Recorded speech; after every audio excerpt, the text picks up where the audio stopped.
What's up, everybody? So I felt like I should start this video from my car because this is kind of where it all began and this is where it all started. Now, a big part of me wants to say, ha ha, a la Nelson Muntz, or how about them apples, or I fucking told you guys that this is how it was going to end. And then a big part of me wants to reflect on that first season, that second season, and my involvement with this organization.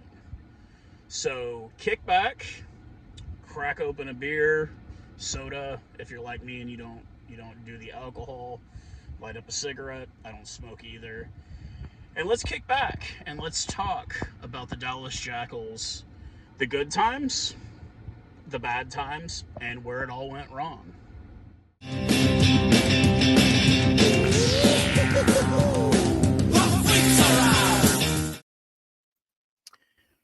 What's up, everybody? I know it has been a hot minute since you've seen me over here on this particular group. I've been busy covering the Rugby Championship on my own personal YouTube. Any of you guys, you know I have my own one outside of this. I have to go ahead and say, if you like the content here, hit that subscribe button, hit that notification icon. This is all nothing but real rugby fans talking about the game of rugby. There's no corporate sponsorship here. There's none of that. I feel like I'm the elder statesman of the group. I'm very proud of everything that these other content creators in this group put out. I know I haven't put out anything in a while. Obviously, I've been covering other things.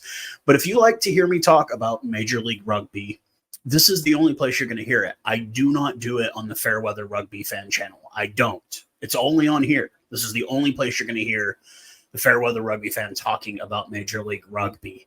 So please subscribe, hit that thumbs up, everything, whatever you feel like doing. So obviously, the task at hand here, you saw the intro. I had to take it back to the beginning, how this all started for me, how this whole situation started. I've put on the jersey. I swore I would never do it again, but I felt like it was only right as breaking news out of Major League Rugby. It was a rumor 24 hours ago. It was made official today by the league that the Dallas Jackals have, we say folded in this part of the world. You would say going into administration or liquidation. I believe it's more like liquidation. I think the team is done for.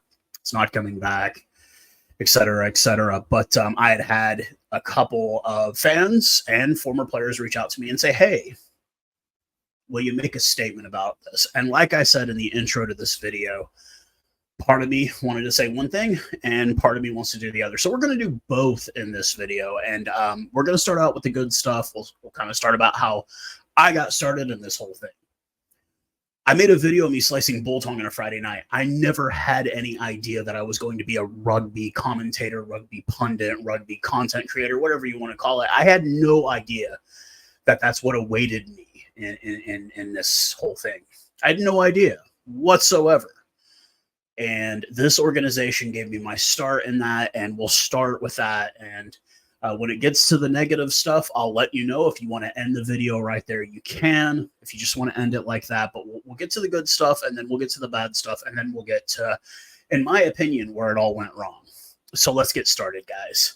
So initially, 2017, Major League Rugby cracks off. The initial idea for the league was to provide a proving ground for U.S. Rugby to make them a competitor in the international stage. I remember driving down to Houston. The Houston SaberCats at that time were playing in a high school stadium, very small. They eventually moved to a baseball stadium. That was really cool because they had a Texas-shaped scoreboard in the outfield. I remember going to Austin games that were in a park. They also ended up playing in a baseball stadium for a year, but the league was very rudimentary at first. Not a lot of big names coming through the league. Occasionally, there was a French guy that came through playing on the East Coast somewhere. Obviously, guys like Kurt Marath, the highest scorer in Tongan history, ended up at Utah for a bit, and then before he went to Austin. And in 2020, it was announced that the Dallas Jackals had been awarded an expansion franchise in Major League Rugby. I remember emailing, getting on the horn as fast as I could because I wanted season tickets immediately. I had missed overseas being able to have rugby that you could reach out and grab. Having a team local that you could reach out and support no matter where you were at in the world or in your neighborhood. You had a local team. We didn't have that here.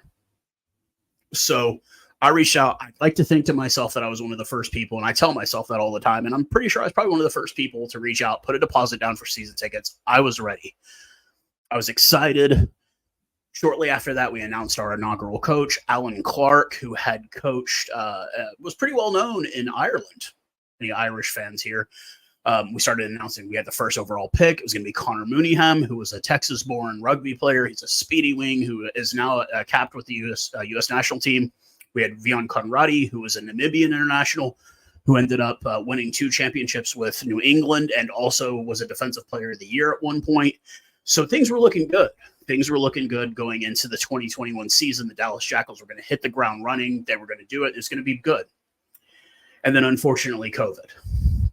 None of us looked out for that. And whether your feelings about the whole situation, it happened. There's nothing we could do about it. And the team said, hey, look, we're going to go dormant for a year, which meant we lost all those guys. Alan Clark took in a temporary job with the Seattle Seawolves organization, which became a full-time job. He just led them to the conference, to the championship this last year. And it was a rebuild, but I was nonetheless deterred. I was ready. My YouTube channel had started to cover rugby a bit more. And I knew, okay, I'm going to have a local team and I'm going to cover the absolute hell out of this team. Season ends. We're getting excited. 2022 is coming around. They announce an Australian coach, Michael Hodge, I believe was his name, was going to be taking over the head coaching duties. Elaine Fassy, who is a local club manager and had managed at a pretty high level over in the UK, was going to be the general manager, and everything was looking up. We had Aaron Jarvis, an assistant coach from Wales. He was a Welsh international with 18 caps, I believe. We started signing guys. Chris Pennell, over 200 caps in the Premiership, a single cap with the Red Roses. We had some front row guys that had over 100 caps in the Premiership. We had some veterans, guys like Alex Tucci coming into the side. We had some high draft picks, guys like Speedy Naposki, Eric Naposki. I called him Speedy. We had the Colorado Raptors had folded the year before. We got a couple of theirs. We got Tommy Medeiros. I call him Mr. Pizza. We got Sam Phillips, a local Texas kid. We got Chad London, who was a U.S. international, born in South Africa. We got Carla Dedason, another U.S. I think he was U.S. eligible, but he was born in South Africa as well. And it was just a ragtag bunch. We had some good veteran leadership that was going to produce a good team. And then the issue of the coach. There was a delay in the visa process. And then there was another delay. And then there was another delay. And then there was another delay. Unfortunately, our coach never cleared customs, never able to get a visa from Australia to move to the U.S. So Elaine Vassy basically took over the head coaching duties. I was absolutely excited. I got to interview my first rugby player, Alex Tucci from the Boogie Down Bronx, now currently playing for the Miami Sharks. Did have to miss this last season due to injury. I was excited. I was a season ticket holder. I had my seats. I had my merchandise. And there was a local fan club that had started, built around the team called the Jackals. And now at initial process, I was never a member of that. I did go to the very first Jackal Den meeting, and I'll see if I can throw the picture up over here somewhere. Yes, I think only one of those guys, that's Tommy Medeiros, actually ended up making the team. So I was associated with it. A guy named Eric ran the group, and I actually sat separate from them, but I did my own thing. I did pre-games, I did lineups, I did post-games, I did breakdowns at the end of games. It was just kind of like me doing my own thing to help this team. And overseas, the Rugby Network make it absolutely free to watch. So you guys overseas were able to follow me along on my journey with this team. I make the first trip, season opener, franchise opener to Austin. They played inside of a Formula One track. The Austin Gilgronis at that point were one of the perennial teams in the league. They had Sam Harris, the Kiwi-born Aussie Rugby League veteran. They had Wapa McIntosh, former All Black, Isaac Ross, former All Black. They had Kurt Morath, they had Pago Hayden. They were a stacked roster. We went into that first game knowing that our likelihood of winning was pretty low. Campbell Johnstone did eventually cross with an assist from Chad London. They were both centers. Both former Colorado Raptors boys got the first points in Jackals history. I was there. I was proud. And I was excited. Boys hit the road for the next weekend in San Diego. It was quite the thrashing. San Diego had Ma'anonu already at this point. Home opener. the Sabercats of Houston had Eli Buskakny, Philly Brits was there at the time. They had some serious names, but it came down to the last minute. A beautiful try by the Sabercats stole the first win in Dallas Jackals history from them. And from there, it kind of went downhill after that. Now, I continued to cover the team. I continued to do live broadcasts, everything. I enjoyed it. This was before this was doing this was still a hobby. It still is a hobby in a lot of ways, but back then it was really just me talking to my phone. Just me and my cell phone talking about the Dallas Jackals, showing you guys rugby in America. And it was great. It was an amazing experience. And about maybe halfway through the season, there was an off the field incident where we ended up losing half the team. There was an accident. I can't recall 100% if we ever got to the bottom of it. Apparently it was a balcony that collapsed, or maybe it was at a club or something like that. But we lost over half the team. And there were some lopsided scores that season. I'm just going to kind of give you. So we lost home first game in franchise history. We lost 43-7. Second game against San Diego, we only lost by 8, 37-29. The Houston Sabercats home opener was a nail biter, but they ended up winning 38-33 at home, and quite possibly the coldest game I've ever been to. I remember Alex Tucci's family came down from New York. It was warmer in New York than it was in Arlington, Texas. It was cold and probably right around 1 or 2 degrees. It was raining. It was bad. I mean, steam's coming off the bodies. Oh, it was crazy. We lost that one 41-5. That was Andy Ellis, the former All Black 9 there. We go to the Utah Warriors, and this is where scores start getting pretty nasty. 69-22. A nail biter at home with the NOLA Gold, who were also kind of at the bottom of the league at that point. 32-26. Seattle Seawolves 34-12. I go out April 3rd. I fly out to Los Angeles to cover the game at USC Coliseum. Met my bro Chad. See if I can throw a picture up here. You guys have seen him in some of my videos and whatnot before. Yeah, that was a thrashing. 47-7. 31-6 at Houston was also at that game. Gilgronis at home, 55-3. That was a nasty one. 50-10, 53-14. 74-7. This point, this team was the worst expansion team in league history. That was later surpassed this last season by the Anthem of Carolina. Toronto Arrows 57-0. And there's some stories behind all of this. So at one point, we were so short on players, other teams started dumping off their unused guys on us. We got guys like Asa Carter, the Tulsa grad, the Arkansas State grad, who currently plays in Houston. We got Connor Robinson. We got Augusto Boom, the Chilean hooker, who at that time, they had never even qualified for a Rugby World Cup. They ended up qualifying for one. He was a Chilean international, real cool bro. Met all these guys. They were friends. They were, like I was there to support them while they were on this journey together. And it got even worse. It got so bad that the strength and conditioning coach for the Dallas Jackals had to suit up for a game, and he actually did score a try in that game. Travel restrictions were pretty rough for the Toronto game. I'd made plans to return to Toronto for the first time in years. Did not do it because of the COVID restrictions, and that was so bad that the coach's husband ended up having to suit up for that game. We were so short on players.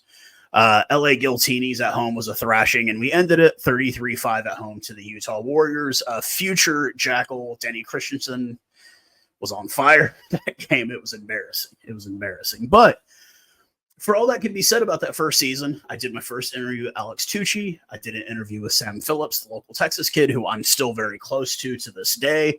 I did an interview with the 2 Canadians on the team, Liam Murray, who had been capped already at the time with Canada, Dewey Kutsia, who eventually got a cap just recently, got his first couple of caps for Canada.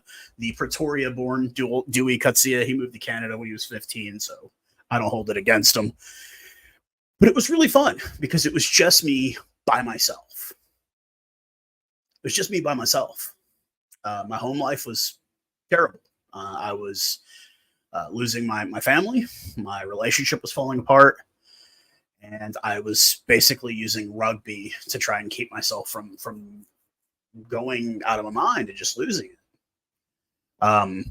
Interestingly enough, the LA trip was when I matched with my wife on a dating website, and obviously we're married now. But it was so many guys I can mention.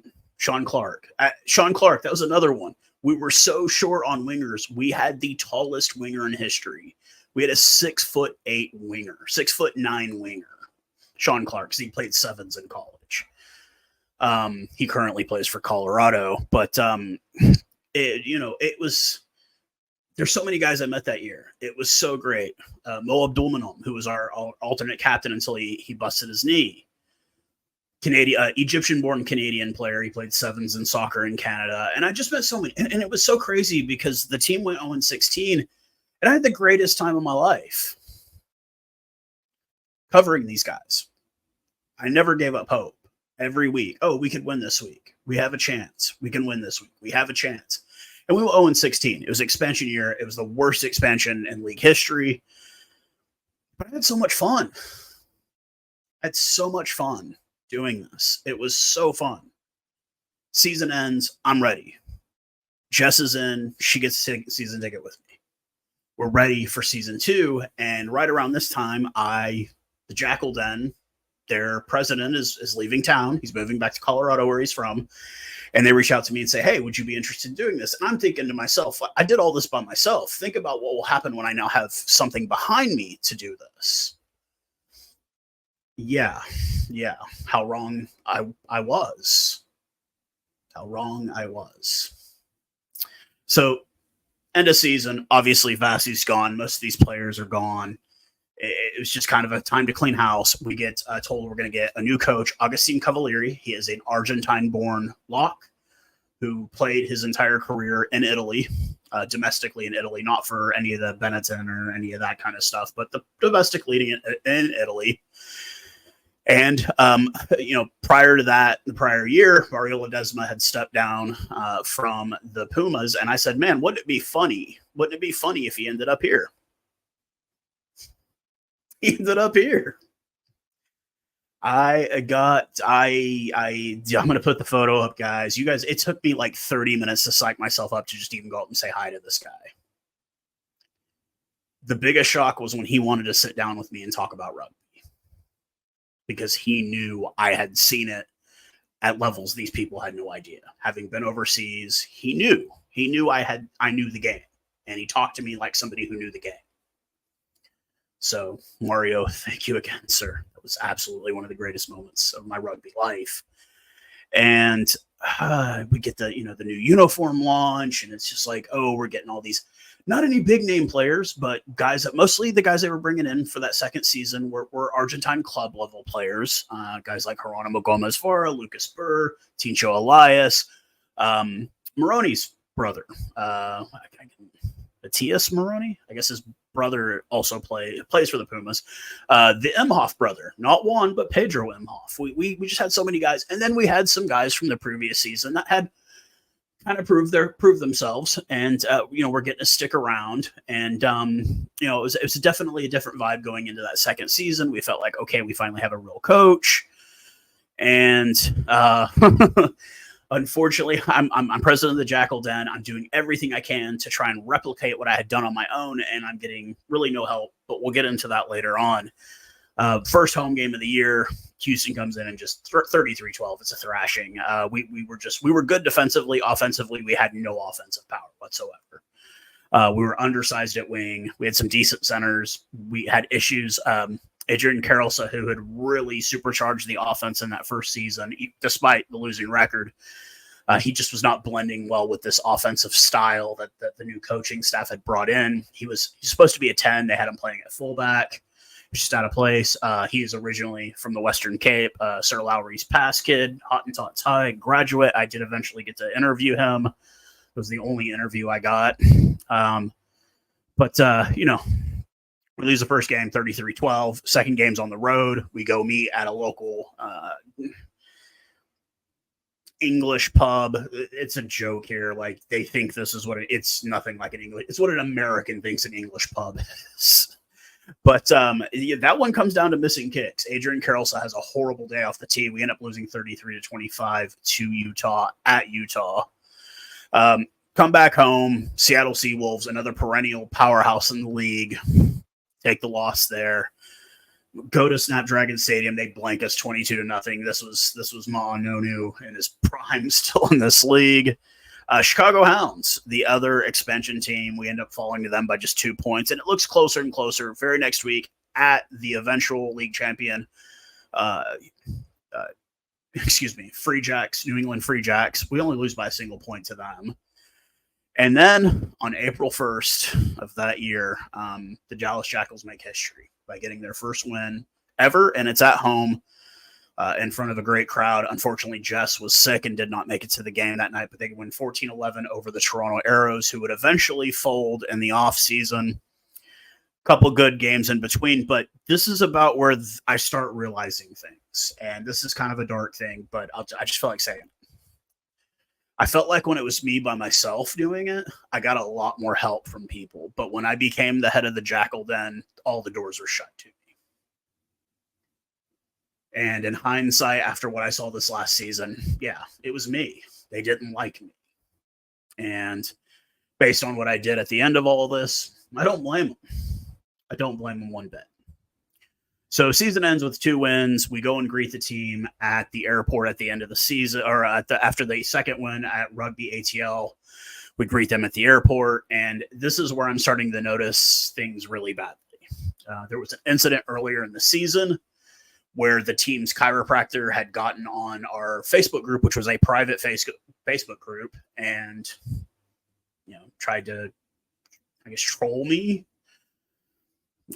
This was a gentleman who called himself a doctor. You're a glorified massage therapist. You're a chiropractor.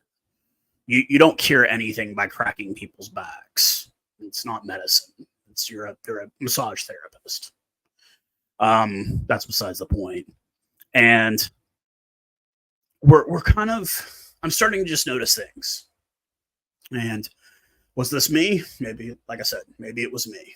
Maybe it was all me. But I couldn't get player interviews. Like the Ledesma interview was him. He wanted to do that interview. Adrian, I didn't get any help. I used a new microphone setup. It came out really fucking horribly. It was horrible quality. But it was just, I just got no help from anybody within the organization. And then we ended up having to take out. So we met the team after their second victory on the road. I actually texted one of the players, "Hey, what time you guys?" I made it a point. I corralled everyone up. We went to the airport. You have to pay to go to the airport here to greet these boys after their second win. We were so proud of them. And we post the picture on our social media, everything. And the team takes the picture, shares it on their social media, does not say anything about our fan club whatsoever. Okay, we get it. Then we have to change the name of the fan club. And this was when everything kind of just started. The wheels kind of started just going off of this thing, at least for me. I started just noticing little things. And the season ends, and I'm already in a pretty bad mood because of the way I was treated. And then this is where things get dark, guys. So if you just want to end it right there, we can. We'll get some bright stuff later, but I come to find out that one of the owners of the team is not really a guy that I want to be associated with, and I don't think a lot of people would be out in the open. And I just kind of get this feeling that it was me, because they were cool with everybody else. They were never cool with me. Now, when I was by myself and doing it on my own, they were cool as hell. Press passes to games on the road. They'd even get me ticket. It was like when it was just me by myself covering this on my YouTube channel, I never had any issues whatsoever. But as soon as I became president of the Jackal Den, everything stopped. And I did everything I could, man. I brought drums out to games to beat on drums to get the crowd interactive. I got buttons. I did everything I could. And it got me nothing. So I kept a lot of stuff inside. I had players reach out to me And I kept a lot of it inside, and I just one day just decided, screw it. I'm going to tell everybody's dirty business on the internet. And I'm going to say why this franchise isn't going to work. And I do. And I get attacked for it. Left and right. Oh, he's just pissed because the team treated him like crap. No, I was pissed because I invested 2 years of my life into something, and at the end of the day, I didn't even get so much as a thank you. The players said thank you. Nobody in the company. The amount of promotion that I gave them in that first season, there was no social media presence. It was me. It was me. I was the only one on YouTube talking about the team. Me. Alone. So I just decided, hey, call it a day. Call it a day. And I tried to burn the building down on my way out. And I tried to alert as many people as I could that this was not going to work out. And this is where everything came out. The team played in a 36,000 seat stadium that they shared with an NFL team or with an American football team. So you had to see those lines all season. Looked really bad. Looked very confusing.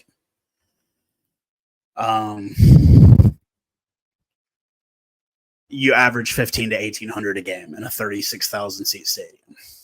You took parking passes, premium seats, access to the club after the game, the upstairs club. You took that away in the second season and only gave it to those who were willing to pay top tier price. I ended up getting up there anyways because the players and the staff were like, no, it's bullshit. You should be up there. You're the team fan club president. It became about money. And when it became about that, that was when I knew that the team was in trouble. The organization was in trouble. It became about money. You're trying to grow a grassroots sport in a country where it has no foundation. You can't be greedy about it because you're going to push people away. The demand is not there for you to be greedy. When you can buy a professional team down the road's jersey for $45, but you want to sell yours for $110, that's greedy. Now, that's not the team, that's the league. So we've come to it. I followed the team last year, a bit coverage here on Casual Bias Rugby. I did end up going out to their final home game, which eventually ended up being their final home game in history with my boy Johan. He had never been to a US rugby game. He's a native of Pietermaritzburg, KZN in South Africa. We commented it was bad rugby compared to that, but it's what we had. It's what we had. And it could have been so much more than what it was. But unfortunately, the people that ran the show had no idea what they were doing the entire time. If you want to establish a good rugby program in the United States, you've got to start out at the grassroots level. The Jackals never did that. Their original management burned every bridge they could. So here we are. The team is done. I wish I could go back to that first season because honestly, when the team was 0-16, that was the funnest time I ever had. When I wasn't the head of the fan club and I was covering the team on my own, that was the funnest time I ever had. And I just want to say thank you to all the players who let me do interviews, who chatted with me, who were annoyed by me, I'm sure. Alexis, the original season ticket lady, who lived right down the street from me. She was a TWU grad. I can't remember the second tickets, but you guys ruled. Kuka Cavalieri, you're a hell of a coach. I hope you land on your feet somewhere. As far as the roster that we finished with this last season, guys that I can see getting picked up, definitely getting picked up. We'll run through it real quick here. Liam Murray will get picked up. Dewey will get picked up. Juan Pablo Zeiss, probably not because he's a bit old. He's a former Argentine international. Sam Gola will 100% get picked up. Makeem Ali Khan will 100% get picked up. I could see Sam Tuifa getting picked up by someone. Pedro Emhoff has announced his retirement. I know Lucas Burr has already signed with an Italian team. Juwan D. Oliver will probably get picked up, the former Toyota Cheetah. Pretty much all the Canadian internationals, Mitch Richardson, Nick Benn, those guys will all get picked up. Marcel Mueller will get picked up. This will be his, I believe, third or fourth team in this league. Vaughan Isaacs, I hope you get picked up. You're a hell of a player. But it sucks because it's one less team. And in a league that is so heavily dependent on imported talent, unless you're at a higher level, you don't have a chance of getting picked up. If you do get picked up, you're not going to get any playing time. If you don't get playing time, you're not getting paid. These athletes operate on 6-month contracts. 6-month contract. It's not year-long contracts. If you're an import, you're given an athlete's visa. It means you can't even open a bank account. USA Rugby and Major League Rugby are now in bed together. This will continue.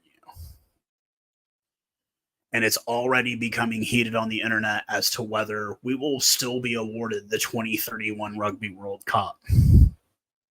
If they were to come and examine us tomorrow, they'd pull it from us immediately because we are not ready. The sport is not ready. And when the NRL does 30 to 40,000 for every game for their opening week of the year in Las Vegas, Nevada, and the MLR final, despite what the league claims of being 12,000, doesn't even crack 8,000 in a stadium, that's not a good sign. The viewership numbers are down, and the league is not succeeding, regardless of what people think. Now, there are programs in the league that are doing very well. Houston, amazing program. San Diego, Seattle, Utah has a solid program. New England has a solid program. NOLA Gold has a solid program. But for all of those teams, there's just as many that are hanging on by a thread. It sucks that this team folded, but I knew it was going to happen.